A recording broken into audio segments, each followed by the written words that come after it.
To kick off the show, we're going to introduce you to the man, the myth, the legend, the underground king, former UFC and Bellator lightweight champion, Mr. Eddie Alvarez. Eddie, welcome to the show. What's up, boys? How's it going?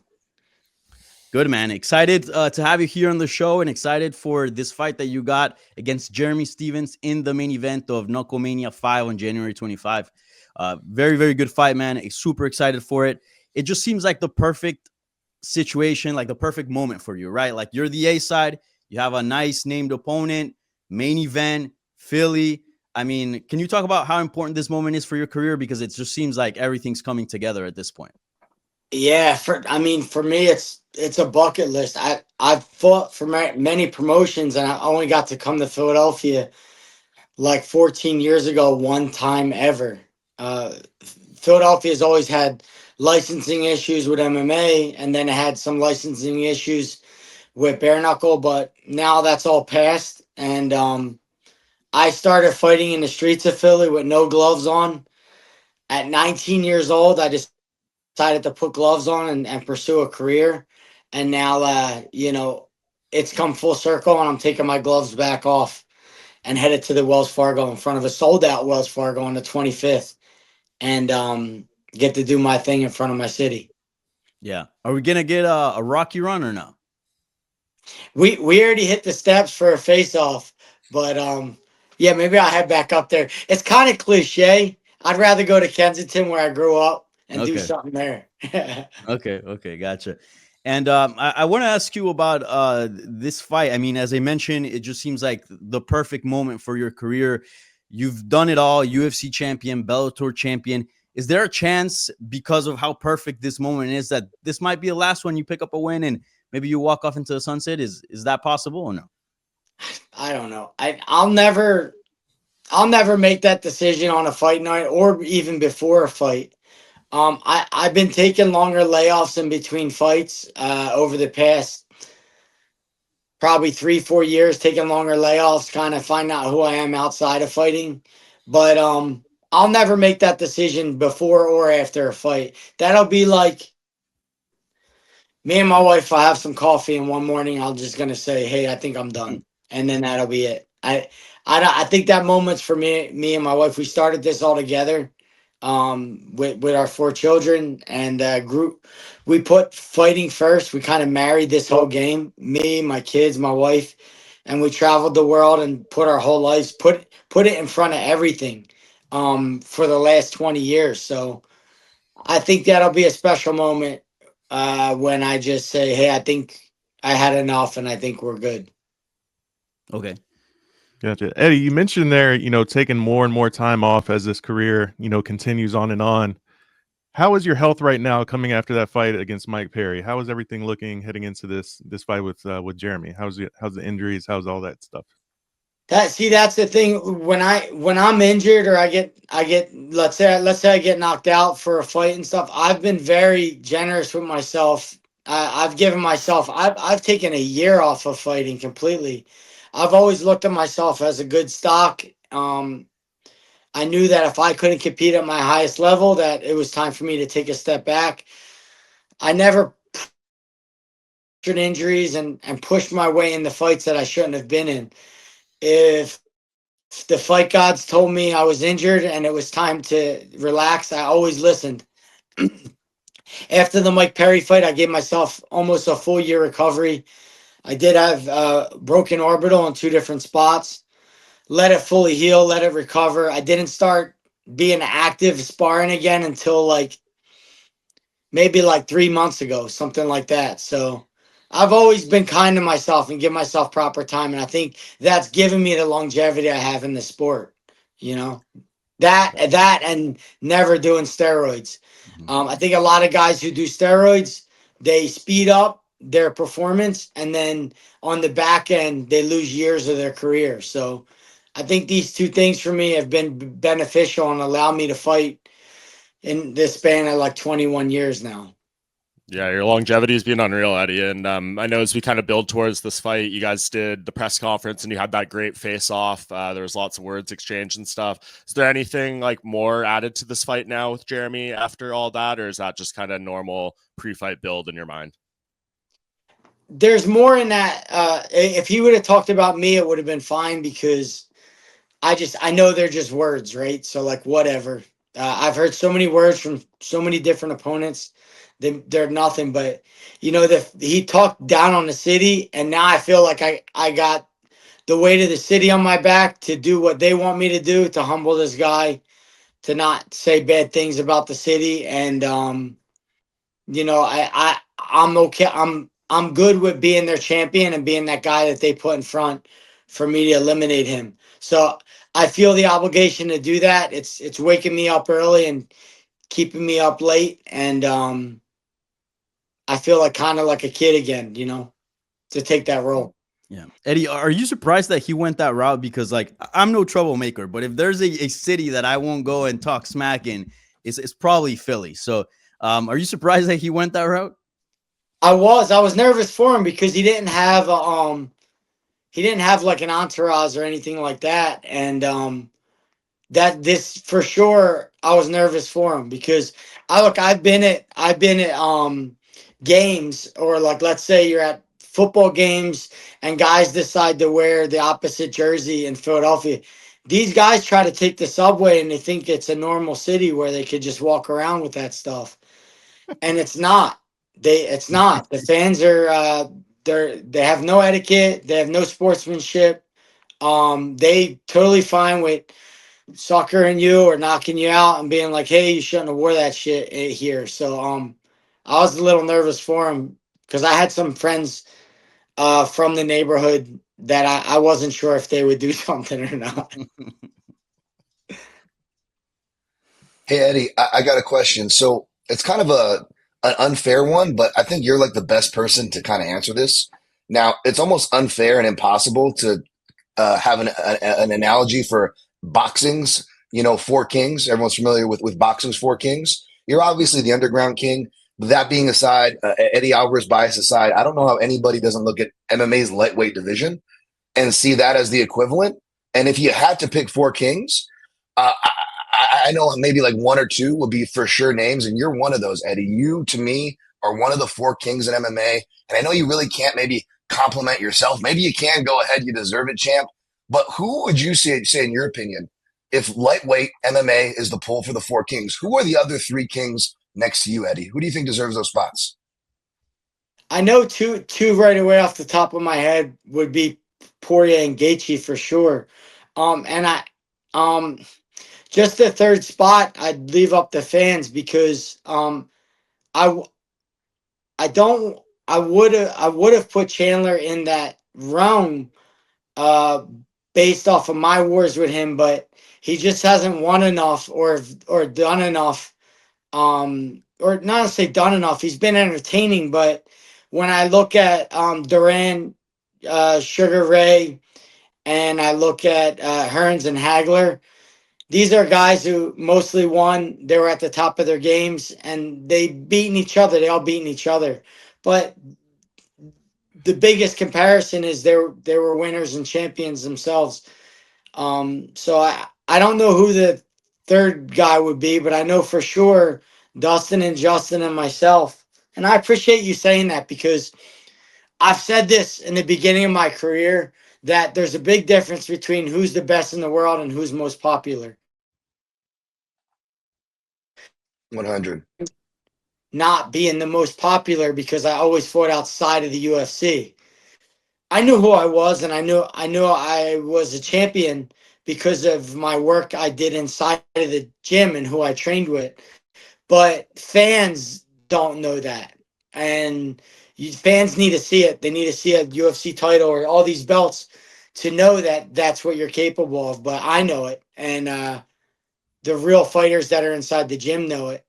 So there's always a difference between what's most popular and what really is the best. And I appreciate you saying that I'm up there because there's recency bias that people will go, "Oh, whoever's there right now, they're the four kings." But yeah, I would say me, Justin, Dustin, and I don't know who would you guys say? I mean, who seriously, who would you say I, the fifth I, is? I'm honestly right there with you, Eddie. Exactly. Not just saying that. And the fourth spot, I agree. I'm a big Chandler fan as well. Your fights were great, but I almost feel like maybe like a Charles Oliveira would be Yeah, arguably. Charles. He's had a lot of. He hasn't gotten to fight you, unfortunately, Eddie.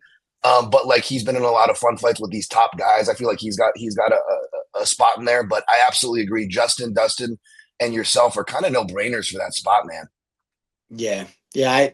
That'd be an awesome documentary if it ever got done. I just wouldn't make it because I'm not a UFC guy, and I'm not a Bellator guy, and I'm just Eddie Alvarez who I travel the world and I try to fight the best guys, but I never put myself on the rung that this is my promotion, this is who I am, you know. I feel like you'd kind of be like Duran, no? Duran, yeah. I'm the outcast, the the ugly duckling. And you mentioned Chandler. I do this thing, and I actually have to work on it and submit it for MMA Junkie. That is 24 fights, 24 fights for my wish list for 2024. In this case, it'll be 25 fights, and one of them that I'm gonna throw on there, and I'll give fans a little preview. It's gonna be the trilogy between you and Chandler. You think that ever happens? I mean, it's on my wish list for 2025. You think that ever happens? I have text with Dana White. I don't share I'll never share it to the public, but me and Dana have a great relationship. We still talk. We've still talked ever since I left UFC. And I text him, "Hey, I think the world needs this kind of violence. What do you say, man?" But I think they like Chandler, and they already have certain fights for him. And I think the biggest reason that it won't happen, I think if they owned the footage and they owned all the rights to our old fights, that they can make this fight bigger than ever. But they don't own the rights to that stuff to be able to sell it correctly. And in order to sell it correctly, you have to let a lot of what happened 15 years ago, 10 years ago. It's almost like you have to educate the fans before you sell it to them, and they don't own the rights to do that. I don't believe so. It's a tough sell.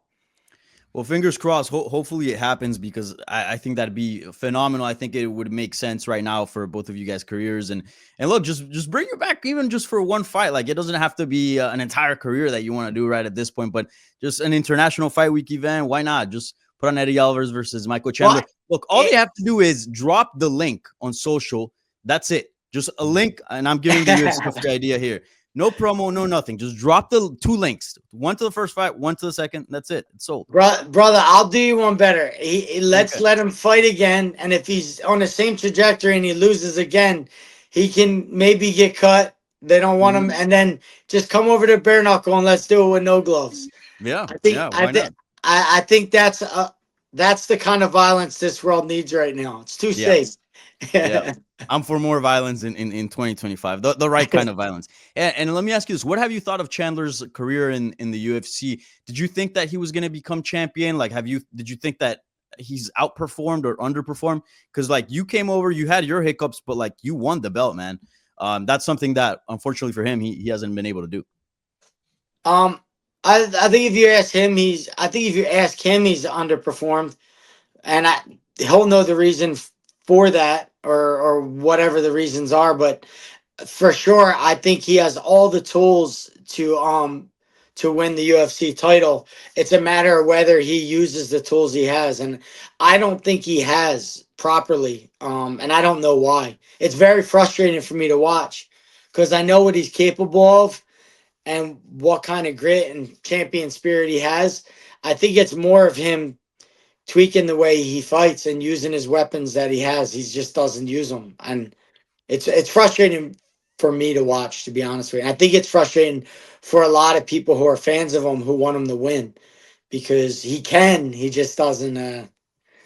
I don't know. He doesn't use the stuff that's God given to him. He doesn't use his wrestling at all, and it's very dominant. He's a very strong guy.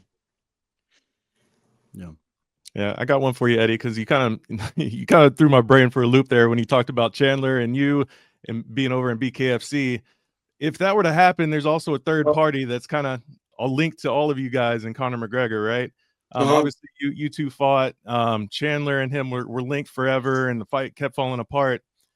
Now that he's kind of like your business partner, so to speak, in BKFC, have you guys had any conversations? I mean, I know I saw you did an interview recently where you talked about, if you could have any fight back, it would be that one, to have a redo on. But what's your relationship with him now, or do you even have one at this point?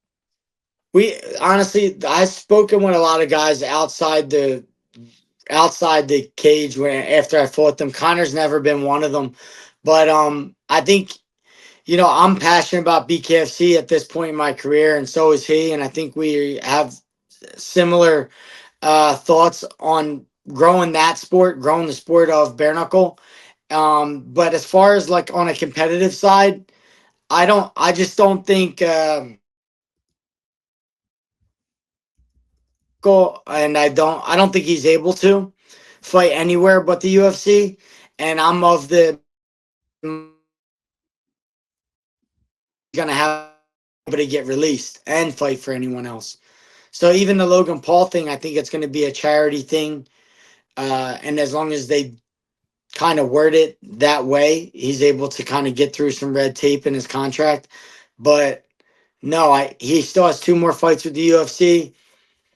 And I've said it before, if you make a company $100 million, they don't just let you go free. It's a very difficult negotiation to get released from there. So I don't know what his contract is. I just know I think he may have 2 more fights still obligated to the UFC. So that could be a very long road. So it's not even it's a non-factor. I don't look at competing with Conor as a real thing.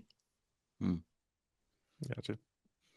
Eddie, fighters. You're a fighter's fighter. You're like one of the most badass human beings walking the earth right now. And I wanted to ask you, this might be kind of a hard question, but when somebody's got fight in them or not. And a lot of what's been discussed around McGregor is whether he's even going to fight anymore. I mean, he's made so much money. You see some of the headlines, which are worrying as well. You think he fights again, or do you see a fighter in there, or do you feel like he's kind of checked out? Maybe the Logan Paul stuff I could see happening, but not anything else not anything on a competitive realm like that. And it's so, I don't think fans understand how difficult it is when you have the life he has. Nobody could be in Connor's shoes. Nobody. Even myself. I've been a millionaire for a long time, and it's way harder fighting like that than it is fighting when I was broke. It was so much easier for me to wake up broke and just be like, hey, I'm going to kill everyone in front of me until I make some money. So it's a lot more difficult doing this life when you have everything and everything is yes. And everybody's rolling out the red carpet. It makes it 10 times harder. And I can't imagine being in his shoes. And moreover, I can't even imagine thinking about fighting anyone after I got there. It wouldn't even, where I grew up in Kensington, and the idea was to fight to get to a point to not have to. And I think he's done that for himself, for his family. And I think maybe he's going to struggle with his identity a little bit to let go of who Conor McGregor was, like at his height.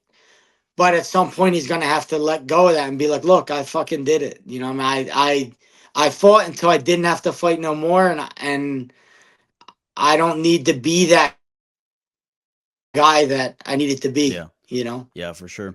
All right, Eddie. Well, a pleasure talking to you like always. Best of luck. Remember, guys, this is going to be the main event of KnuckleMania 5 on January 25th in Philly. You can't miss it. Go watch it if you are in person. I mean, it's sold out right now, but maybe you can get some tickets somewhere else. But if not, The Zone, you got to check it out. It's a badass fight that you can't miss. And it's the return of the Underground King to his hometown. So, Eddie, thank you so much, and best of luck in this upcoming fight. Thank you, guys. Thanks, Eddie. Thanks, Eddie.